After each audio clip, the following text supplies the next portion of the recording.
네, 여러분 안녕하십니까? 공기업 대비반의 조여은입니다.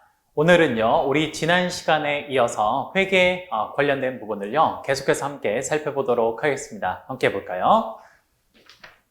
자, 우리 지난 시간까지 한 게 뭐냐? 이거였습니다.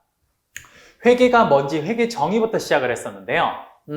회계가 뭡니까? 회계는요, 의사결정자의 의사결정에 유용한 정보를 제공하기 위한 일련의 과정을 우리는 회계라고 이야기를 했습니다. 그러면 의사결정자에 누가 있냐?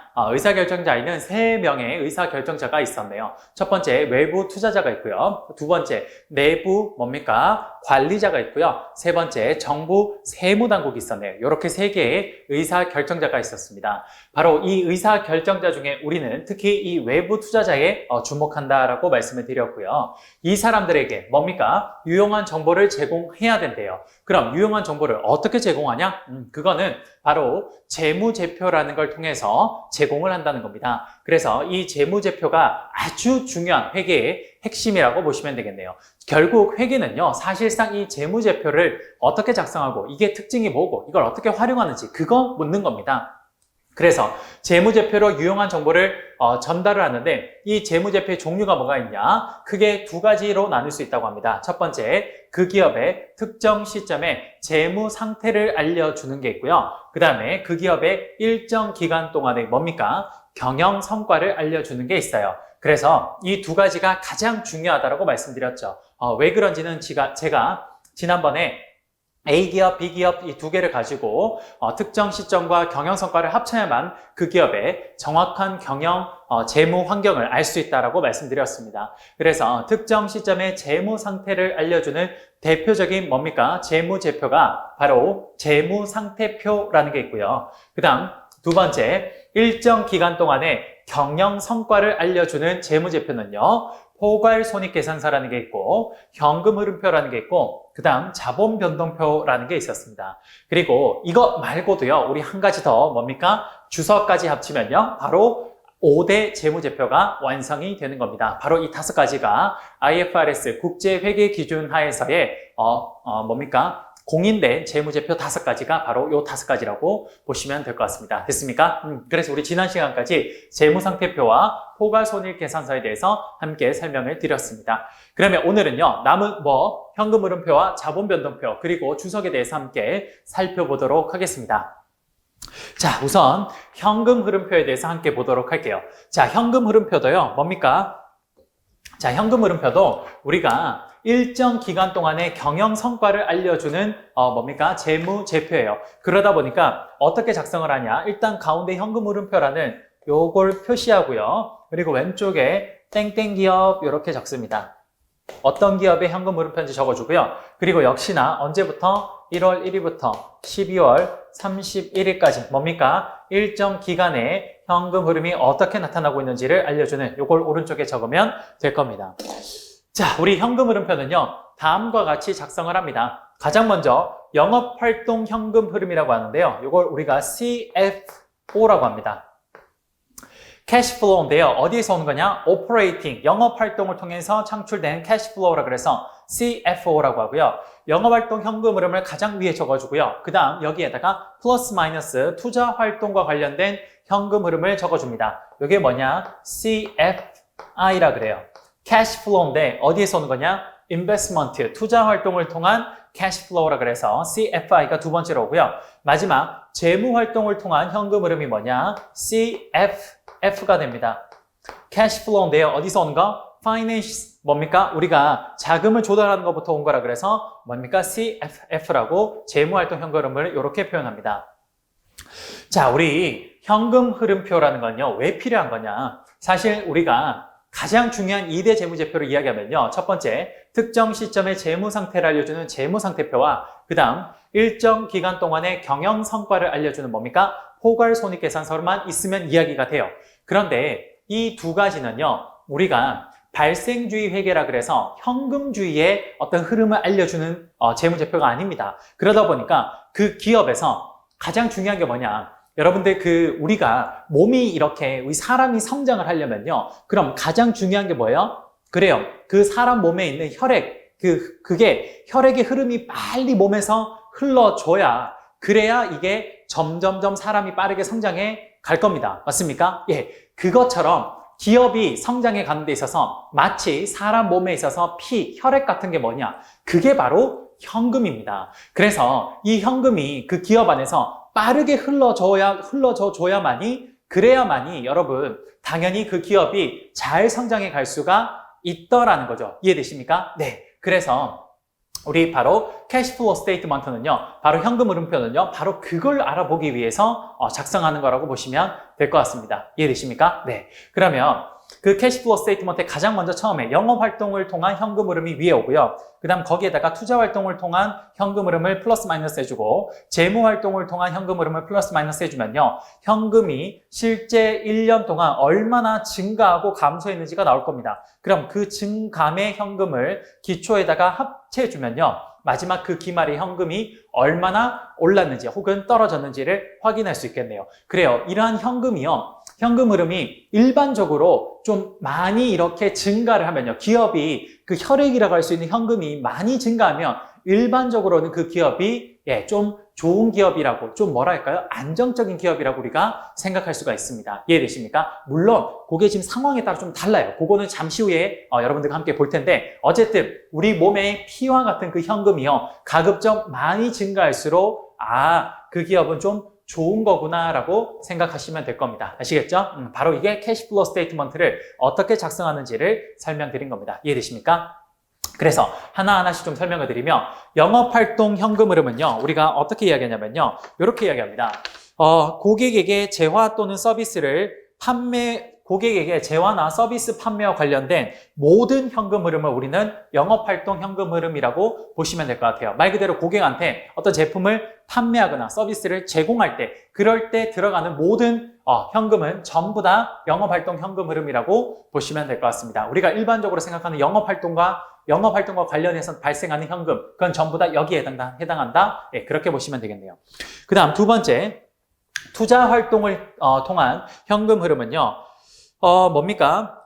재무 상태표의 자산 중에 영업 활동과 관련된 자산을 제외한 모든 자산 항목의 변동을 가져오는 현금 흐름을 우리는 투자 활동 현금 흐름이라고 합니다. 대표적인 예가 뭐냐면요. 여기 대표적인 예가 뭐냐면 유형자산 기계처분 같은 겁니다. 유형자산 기계처분. 기계처분해가지고 들어오는 돈, 뭐 이런 것들이 대부분 투자 활동 현금 흐름이라고 보시면 될 것 같아요. 아시겠습니까? 그 다음 마지막 재무활동 현금 흐름은 뭐냐? 이건 당연히 자금을 조달해 오거나 나중에 그 자금 조달해 온 걸 상환할 때 그런 거와 관련된 모든 현금 흐름이 전부 다 재무활동 현금 흐름이라고 보시면 될 것 같아요. 여러분들이 요 세 가지는요, 얼핏 봤을 때 좀 어려워 보이는데요. 그 각각의 활동들을, 계정 과목들을 보시면요, 거의 여러분들 요 세 가지를 거의 분리할 수 있습니다. 특별한 게 별로 없어요. 그래서 각각이 어떤 건지만 조금 확인하시면 되겠네요. 다시 현금 흐름표는 어떻다? 영업활동 현금 흐름에다가 플러스 마이너스 투자활동 현금 흐름을 하고요. 거기에 재무활동 현금 흐름을 플러스 마이너스 해주면 바로 1년 동안의 이 기업의 현금의 증가와 감소, 증감이 나올 겁니다. 여기에 플러스 기초 현금을 해주면요. 말 그대로 이 기업의 기말의 현금이 얼마나 증가했는지, 얼마나 감소했는지가 나오게 되겠네요. 이게 바로 현금 흐름표입니다. 이런 현금 흐름표를요, 예전에는 사실 별로 중요하게 생각하지 않은 재무제표였습니다. 하지만 최근에는요, 분식회계 징후 같은 것들을요, 이 현금 흐름표를 통해서 많이 발견해낼 수 있고요. 또 뭡니까? 그 기업이 겉으로만 성장하는 것 같이 실제로는 성장하지 않는다라는 거, 흑자도산한다 그러죠. 뭡니까? 기업의 매출은 굉장히 높은데요. 이러한 현금의 자금 회수가 잘 안 돼가지고 뭡니까? 기업이 굉장히 흑자가 나긴 했지만 결국 망해버리는 이런 기업들이 있습니다. 그런 기업을 우리가 흑자 도산하는 기업이라고 하는데요. 보통 그런 흑자 도산하는 기업들을 찾아낼 때에도 이 현금 흐름표는 아주 유용하게 사용이 되고 있습니다. 그래서 현금 흐름표를 사용했을 때 좋은 점이 뭐가 있냐? 우선 첫 번째 이런 게 있습니다. 손익계산서에 나타나지 않는 영업 성과를 여기에서 파악할 수가 있어요. 대표적으로 외상 매입 같은 거, 이런 것들이 대표적으로 여러분 손익계산서에 나타나지 않는 영업 성과를 파악할 수가 있고요. 두 번째, 이익의 질을 평가할 수가 있습니다. 말씀드린 것처럼요, 우리 손익계산서에는요, 매출액이 아주 크게 잡혀둬요. 그게 결국 매출 채권으로만 돌아와서 그 매출 채권이 회수되지 않으면요, 현금으로 회수되지 않으면 그건 사실 별로 의미가 없는 매출이라고 생각해도 과언이 아닙니다. 기업이 껍데기만 봤을 때는 굉장히 큰 기업이지만 속은 거의 알차지 않는, 텅텅 비어있는 그런 기업이라고 보실 수 있죠. 그런 것들을 어디서 잡아낼 수 있냐? 바로 현금 흐름표에서 충분히 잡아낼 수가 있습니다. 이해되십니까? 그리고 마지막으로 기업이 현금이 많으면 그만큼 빌려온 뭡니까? 부채, 채무를요, 상환할 수 있는 능력이 훨씬 좋겠죠. 그래요. 마지막 세 번째, 현금 흐름표를 활용하면요, 채무 상환 능력도 파악할 수가 있습니다. 이해되십니까? 그래요. 요 현금 흐름표를 활용하면 포괄손익계산서나 재무상태표에서 찾지 못했던 그런 세 가지들을 더욱더 자세하게 찾아내서 기업의 현재 상황을, 기업의 경영의 상황을 조금 더 자세하게 알 수 있다. 네, 그렇게 여러분 보시면 될 것 같습니다. 이해되십니까? 자, 우리 현금 흐름표는요, 다음처럼 좀 이런 형태로 좀 많이 나오는데요. 한번 볼게요. 자, 무슨 말이냐. 지금 보시면요, CFO가 뭐죠? 영업활동 현금 흐름이고요. 그 다음에 CFI가 투자활동 현금 흐름, 마지막으로 CFF가 뭐냐? 재무활동 현금 흐름입니다. 그런데 요 현금 흐름, 각각의 영업활동, 투자활동, 재무활동 현금 흐름이 어떻냐에 따라서요, 이 기업이 현재 어떤 상태인지를 알 수가 있어요. 요걸 통해서. 자, 한번 볼게요. 어떤지. 첫 번째, 보시면 재무 활동을 통해서 영업 현금 흐름이 플러스가 된대요. 즉 무슨 말이냐? 기업이 부채나 자본 주주들한테 돈을 많이 지금 끌어오고 있다고 합니다. 이걸 많이 끌어오고 있어요. 그래서 지금 재무 활동을 통해서는 현금이 굉장히 많이 쌓여 있는 상태입니다. 그런데 그게 영업 활동에서는 아직까지 뭔가 현금의 흐름이 창출되고 있지 않고요. 투자 활동에서도 뭔가 돈이 플러스로 창출되고 있지가 않네요. 이 말이 무슨 말이냐? 결국 기업은요, 재무 활동을 통해서 자금을 가지고 오면요, 그렇게 확보된 자금을요, 기업이 더 성장하기 위해서 투자하고요. 그 다음에 이렇게 투자를 해서 여기에다 계속 투자를 하니까 그 CFI가 점점 마이너스가 되고 있겠죠. 그 다음에 기업이 투자를 하고 난 뒤에 점점 마켓시어를 점유하기 위해서 노력을 하고 있습니다. 하지만 아직까지 초창기다 보니까 영업 활동을 통해서 뭔가 현금 흐름이 많이 창출이 안 되는 거예요. 그래서 이 투자 활동을 통해서 여기에다가도 어느 정도 보충을 해 넣어야 되는 상황이네요. 바로 기업이 자금을 많이 조달해 와서 투자도 많이 하고 있고 아직까지 여기 영업 활동을 하고는 있지만 여기에서 많은 자금이 창출되지 않은 이런 상태. 이게 바로 어떤 상황의 기업이냐? 바로 창업기 상황의 기업이라고 보시면 됩니다. 그런데요, 기업이 자금 활동을 통해서 투자에도 많이 넣고 그 다음에 영업 활동에도 많이 넣고는 있지만 그렇지만 아직까지 여기에서 많이 플러스가 이익이 안 나고 있는 거. 이게 뭡니까? 기업이 현재 창업기에 있다. 네, 이렇게 보시면 되겠네요. 우리가 캐시플로우 스테이트먼트 현금 흐름표를 통해서 요 각각의 재무제표가 각각의 요소들이 어떤 상황이냐에 따라서 그 기업이 지금 스타트업이구나 이런 걸 여기서 밝혀낼 수 있다는 거죠. 이해되십니까? 그 다음 또 뭐가 있냐? 또 그 다음에는요, 보시면 두 번째, 지금 계속 자금을 조달해 와요. 우리가 자금을 조달해서 계속 많은 돈을 여전히 많이 조달해 오고 있습니다. 그리고 요 돈을 통해서 그래요. 투자 활동에 계속 돈을 투자하고 있네요. 이 기업이 좀 더 마켓시어를 올리기 위해서 계속 투자를 하고 있습니다. 그런데 이제 어느 정도 영업 활동을 통해서 꽤 많은 현금, 수익이 이렇게 창출되고 있네요. 그럼 이것도 나중에 여기 창출된 것도 이게 일부 여기 투자 활동에다가 투자할 수 있을 겁니다. 무슨 말이냐? 기업이 이제 좀 성숙해가지고요. 좀 성장을 해서 그래서 영업 활동에서 꽤 많은 돈을 벌어들이고 있습니다. 그래서 그 돈을 가지고 기업이 더 성장하기 위해서 투자를 하는데 아직까지 여기서 많은 돈을 벌어들이고 있는 건 아니다 보니까 여기서 투자할 수 있는 돈이 한정되어 있다 보니 그래요. 자금 활동을 통해서 여전히 일부를 좀 조달해 와서 투자하고 있는 요 상황. 요게 기업이 현재 성장기에 있다라는 거죠. 이해되십니까? 자, 굉장히 재밌죠? 여러분, 이게 현금 흐름표, 요걸 우리가 앉은 자리에서 그 기업이 지금 어떤 상황인지 이렇게 확인할 수 있다는 이 자체만으로 너무 신기하지 않습니까? 네. 쌤은 처음에 재무제표를 공부했을 때 이런 것들이 너무 신기하더라고요. 네. 여러분들도 요번에 이걸 통해서 좀 기업을 보는 눈도 좀 살리고 그리고 나중에 여러분들이 실제 재테크할 때도 이런 것들이 굉장히 많은 도움이 됩니다. 아시겠죠? 그 다음 세 번째, 이제 어떻게 되고 있냐? 잘 보세요. 기업이 영업 활동을 통해서 굉장히 많은 돈을 이제 창출하고 있습니다. 많은 현금 흐름을 창출하고 있어요. 이제 이 돈을 가지고 기업이 더 성장하기 위해서 기업에 투자하는데 돈을 이렇게 투자할 수 있습니다. 그리고 그러고도 돈이 남으니까 이제 뭐하냐? 여지껏 빌렸던 돈을 여기에서 갚고 있네요. 여기서 투자활동 현금흐름이 플러스는 뭔가 다른 사람으로부터 자금을 조달해 오는 건데 마이너스는 뭐냐? 그 사람들한테 주는 거니까 갚는 게 되겠죠. 이제 여기 영업활동 현금흐름을 통해서 충분히 많은 돈이 창출되고 있으니까 그 돈의 일부를 투자하고 나머지 돈을 여지껏 빌렸던 돈을 뭡니까? 상환하고 있네요. 이게 뭡니까? 그래요. 이런 쪽에 있는 기업이 성숙기 기업이 되겠네요. 이해되십니까? 예, 이렇게 되겠네요. 마지막으로 한번 볼게요. 이제 기업이 뭡니까? 점점 영업활동에서는 돈을 이제 더 못 벌어내고 있어요. 그리고 뭐 어떻게 하고 있습니까? 이걸 많이 못 벌어내고 있으니까 기업이 자금을 조달해 오고요. 특히나 여기 다 여지껏 뭡니까? 투자활동 현금 흐름이 마이너스였는데 뭐가 여기서 갑자기 플러스가 되고 있죠? 이게 무슨 말이냐? 기업이 영업활동을 통해서 돈을 많이 못 벌고 있으니까 이제 이 기업이 더 이상 여기서 마켓시어를 더 점유할 수 없을 거라는 생각이 드는 겁니다. 그러다 보니까 여기서 철수하기 위해서 기업이 뭐예요? 자신들이 가지고 있는 기계나 이런 자산들을 파는 거예요. 그럼 그걸 팔면 당연히 거기서 현금이 흐름이 안으로 우리 기업 입장으로 이렇게 흘러 들어오겠죠. 그럼 플러스가 되겠죠. 바로 그겁니다. 투자활동 현금 흐름의 대표적인 플러스가 뭐냐? 기업이 뭐예요? 유형자산, 기계 같은 것들을 처분하는 거예요.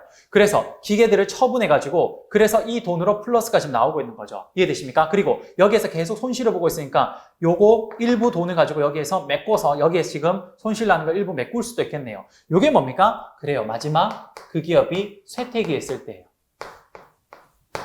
이해되십니까? 물론 여러분 무조건 이렇다 그래서 창업기, 성장기, 성숙기, 쇠퇴기다 이건 아닙니다. 그런데 일반적으로 기업들이 이런 현금 흐름표 상태를 보일 때 그 기업들이 각각 창업기, 성장기, 성숙기, 쇠퇴기의 모습이다라고 생각하시면 될 것 같아요. 이해되십니까? 예. 나중에 여러분 우리가 나중에 기업 경영 전략이라는 것도 배우게 될 건데요. 그때 여러분들 보스턴 컨설팅 그룹에서 만든 BCG 매트릭스라는 게 있습니다. 거기랑 현금 흐름표를 잠깐만 연결하면요. 창업기를 우리 BCG 매트릭스에서 뭐라 그러냐? 퀘스천 마크라 그러고요. 성장기는 라이징 스타라 그러고요. 성숙기는 캐시 카우라 그러고요. 마지막으로 쇠퇴기는 뭡니까? 독이라 그럽니다. 나중에 여러분 우리 뭡니까? 기업 경영 전략에서 공부하실 때 BCG 매트릭스를 통해서 요것과 함께 연결해서 공부하시면 훨씬 더 도움이 많이 될 겁니다. 이해되십니까? 예. 이렇게 해서 우리 현금 흐름표에 대해서 전체 다 한번 살펴봤습니다. 이해되시죠? 자, 그 다음에 마지막 네 번째 자본 변동표에 대해서 한번 보도록 하죠. 자본 변동표. 자, 자본 변동표는 보통 이렇게 적습니다. 자본 변동표는요, 물론 여기도 위쪽에 이렇게 적어도 되겠죠. 이렇게 그어가지고 여기에다가 자본 변동표라는 걸 적고요. 그리고 땡땡 기업이다 이렇게 적고 그리고 또 언제입니까? 1월 1일부터 12월 31일까지다 이렇게 적어도 되겠네요. 자, 우리 보통 자본 변동표는요 뭡니까? 바로 여기죠. 보시면 우리 여기 자본 사이드 있죠. 예, 여기 자본의 1년 동안의 변동을 보여주는 겁니다. 뭡니까? 이 기업의 주인은 누굽니까? 바로 이 자본 사이드에 있는 주주들이죠. 그러니까 주주들이 자신의 이익이 1년 동안 어떻게 변했는지를 좀 더 자세하게 보기 위해서 만든 게 뭐냐? 바로 자본 변동표라고 보시면 될 것 같습니다. 이해되십니까? 자본 변동표는요. 크게 납입자본, 이익잉여금, 기타 포괄손익 누계, 그 다음에 자본조정 이렇게 네 가지로 표현을 합니다. 물론 여기서 조금 더 세부적으로 좀 나눌 수도 있어요. 근데 크게 이렇게 생각하시면 되겠네요. 그러면 어떻게 하냐? 기초에 납입자본이 있을 때 예를 들어서 그 기업이요. 증자를 합니다. 증자. 예, 말 그대로 뭡니까? 유상증자 같은 경우에 새롭게 우리 회사가 주식을 내면서요. 발행하면서 그걸 새로운 주주들이나 기존 주주들한테 돈을 주고 그거를 파는 겁니다. 그럼 기존 주주들이 그걸 사게 되면요. 당연히 우리가 더 돈을 내니까 그러니까 뭡니까? 그 기업의 자본이 증가하겠죠. 그래서 증자를 하게 되면 납입자본이 증가하게 됩니다. 반대로 있는 주식을 뭡니까? 이렇게 소각하거나 감지할 수 있어요. 그러면 납입자본이 어떻게 된다? 줄어들게 되는 겁니다. 바로 증자는 납입자본을 올려주고요. 감자는 납입자본을 감소시키는 요인이라고 보시면 돼요. 그 다음 이익잉여금은요. 뭐가 늘려주냐면요. 바로 우리 지난번에 했었는데요. 우리 포괄손익 계산서에서요. 맨 마지막에 나왔던 게 뭐였습니까? 그래요. 당기순이익이라는 게 있었습니다. 바로 그 당기순이익이 증가하면요. 그럼 당연히 이익잉여금이 증가하게 되겠죠. 왜? 당기순이익이 흘러들어가서 어디? 이익잉여금으로 흘러들어가니까. 그런데 그 흘러들어가는 과정에서 주주들이 주주총회에서 이런 걸 요구합니다. 이번에 우리 주주들한테 배당을 얼마를 하세요? 라고 그렇게 요구를 해요. 그러면 그 이익 당기순이익에서 배당이 일정 부분 빠지고 나머지 당기순이익이 이익잉여금으로 흘러 들어가는 거예요. 그러면 이익잉여금을 감소시키는 요인은 뭐냐? 바로 배당이라고 보시면 되겠네요. 이해되십니까?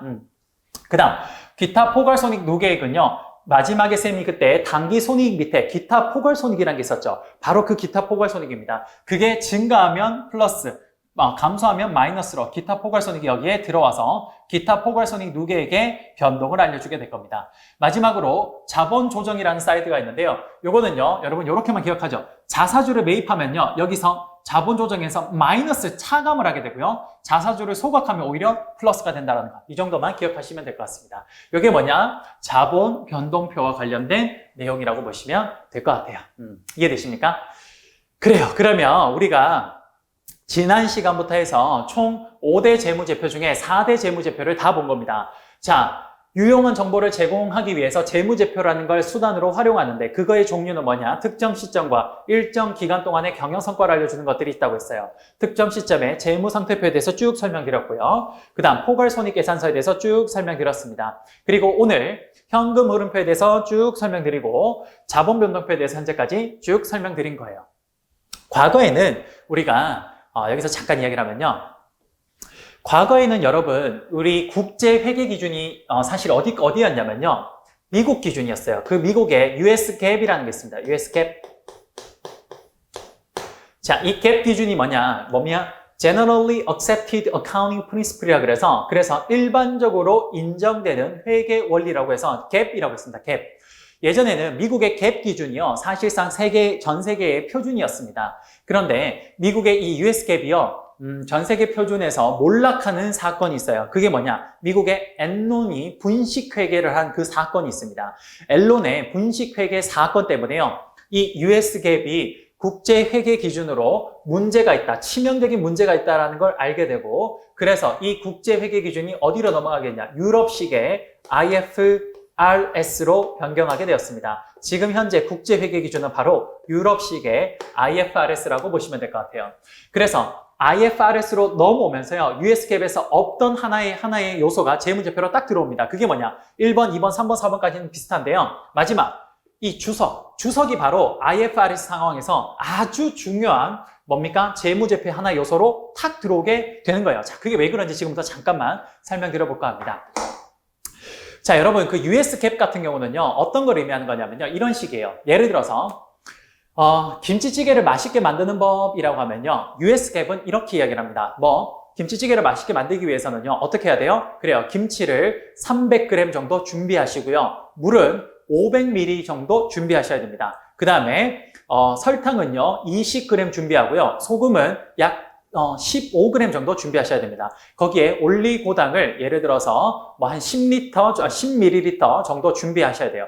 그래서 이거를 순서를 김치를 먼저 넣고 그 다음에 거기다 물을 넣고 약 10분 정도 끓이고 난 뒤에 그 다음에 올리고당을 넣고 그렇게 해서 다시 5분을 더 끓이면 맛있는 김치찌개가 될 겁니다. 이렇게 이야기를 하는 거예요. 무슨 말이냐? 즉 맛있는 김치찌개를 끓여야 된다라고 했을 때 US GAAP에서는 어떻게 하냐면요. 아주 세세하게 요렇게 해라라고 알려줍니다. 기준을 정확하게 정해줘요. 예, 그게 바로 US GAAP 기준의 미국식 기준의 회계 방식이었습니다. 그럼 유럽식 기준의 IFRS는 뭐냐? 이런 식이에요. 김치찌개를 맛있게 끓이는 법이라고 레시피를 알려달라고 하면 어떻게 하냐? 김치는 한 대충 이 정도 있으면 돼요. 그 다음에 또 어떻게 해요? 설탕은요, 대략 한 3꼬집 정도면 될 것 같네요. 그 다음에 또 뭐예요? 소금은요? 소금은 한 2스푼 정도면 되겠네요. 물은 대략 한 500ml에서 한 1000ml 정도? 그 정도 있으면 되겠네요. 이렇게 이야기를 합니다. 그 다음에 또 끓이는 방법은 김치를 처음에 넣든 물을 먼저 넣든 크게 상관없습니다. 어쨌든 그 두 개를 넣어요. 그 다음에는 나중에 여러분들이 넣고 싶은 걸 대충 순서대로 이렇게 넣으시면 됩니다. 라고 이야기를 하는 겁니다. 어때요? 맛있는 김치찌개 끓이는 법이라고 두 가지 목적은 똑같습니다. 근데 그걸 하나는요, 아주 세세하게 알려주고 있는 반면에 하나는 대충 이렇습니다. 라고만 알려주는 거예요. 그럼 이런 거 아닐까요? 이렇게만 이야기를 하는 거죠. 그러면 얼핏 들으면 여러분 어때요? 둘 중에 뭐가 더 좋은 것처럼 느껴져요? 그렇죠. 미국 US GAAP이 훨씬 좋은 것처럼 느껴집니다. 왜? 정확하니까. 근데 역시 세상에 모든 거 완벽한 건 없어요. 이게 워낙 정확하게 알려주다 보니까요. 여기에 치명적인 단점도 함께 숨어 있습니다. 그게 뭐냐? 이겁니다. 예를 들어서 이거죠. 미국에서 지금 US 갭 기준으로 하면요. 김치찌개 맛있게 끓이는 법이라고 그랬을 때 거기서 정확한 레시피를 알려줘요. 그람 수도 얼마, 뭐 끓이는 순서도 정확하게 알려줍니다. 그럼 그거대로 다 했죠. 그거대로 다 한 상태에서 예를 들어서 맛이 없어요. 그럼 누구 잘못이냐? 그 레시피를 낸 사람이 잘못한 거예요. 그리고 만약에 그거대로 다 하고 난 뒤에 내가 그 외에 나머지 것들을 하게 되면요. 어쨌든 지키라는 대로 다 지키고 난 뒤에 나머지를 하는 거는 그 사람이 하라는 건 다 했기 때문에 그 나머지는 어떠냐? 우리 법으로 따지면 불법이 아닌 거예요. 무슨 말이냐? 법에서 이렇게 하라고 정확히 딱 알려줬으니까 그대로만 다 하고 난 뒤에 그 나머지 것들은 불법이 아닌 겁니다. 잘못된 게 아닌 거예요. 예. 그러다 보니까 엔론이 그 법의 허점을 뚫었던 겁니다. 어떻게 된 거냐? US 갭 기준에서 요렇게 하세요 라고 딱 이야기를 했는데 엔론은 실제 모든 분식 회계를 할 때 회계를 그 기준에 맞게 다 처리한 겁니다. 그 외에 그 기준을 살짝 벗어나는 것들을 활용을 해서 뭐예요? 분식 회계를 했던 거죠. 그리고 희대의 분식 회계 사건이 거기서 발생하게 되는 겁니다. 그러면서 알게 된 거예요. 너무 이렇게 기준이 명확하니까 어떻게 되는 거예요? 이게 결국에 법을 벗어날 수 있는 허점이 여기서 생길 수 있구나. 그래서 이걸 벗어나지 못하게끔 이렇게 딱 만들려면 이렇게 크게 큼직하게만 알려주지 너무 세세하게 알려주면 안 되겠구나라는 걸 생각하게 되는 겁니다. 그래서 바로 큼직하게 이런 겁니다, 저런 겁니다 라고만 알려주는 그 방식이 뭐냐? 그게 바로 IFRS 방식인 거죠. 그래요. 이렇게 되면 실제 뭔가를 할 때 정확하지 않아서 요거를 좀 처리할 때 좀 문제점은 생길 수 있겠지만요. 가장 좋은 거 뭐냐? 분식회계가 쉽지 않아요. 네. 만약에 이 사람들이 요렇게 해서 요렇게 했습니다. 근데 IFRS에서 이거 감사를 할 때 딱 봤을 때 이거 좀 아닌 것 같은데? 라고 했을 때 이 사람들이 시킨 건 다 한 건데요? 시킨 거 다 했다니 우리는 시킨 게 별거 없는데 이런 거였는데 그 외의 거는 네가 판단을 해서 잘 해보라는 거였지 거기서 이것만 하라고 한 건 절대 아니야 라고 하면 분식회계가 불가능한 거죠. 다 불법이 될 수 있는 겁니다. 그래서 여기서 IFRS 방식으로 넘어오게 된 거예요. 제 말 이해되십니까? 네. 그러다 보니까 여러분 IFRS는요 지금 어떤 상황이에요? 그래요. 뭐 무조건 이렇게 해야 된다라고 뭔가 정해진 툴이 없다 보니까요 IFRS의 가장 기본 아이디어는 이겁니다. 그 회계를 짤 때는요, 그 산업에 있는 사람이, 그 담당자가 제일 잘한다라는 거예요. 그러니까 어떤 표준을 만들어 줘봤자 어차피 그 산업에 적용되지 않으면 문제가 생길 수밖에 없으니까 산업에서 오래 한 그 작성자 네가 알아서 해보라는 겁니다. 단 그게 전반적으로 회계에서 부정을 일으키지 않게끔 해야 된다는 거예요.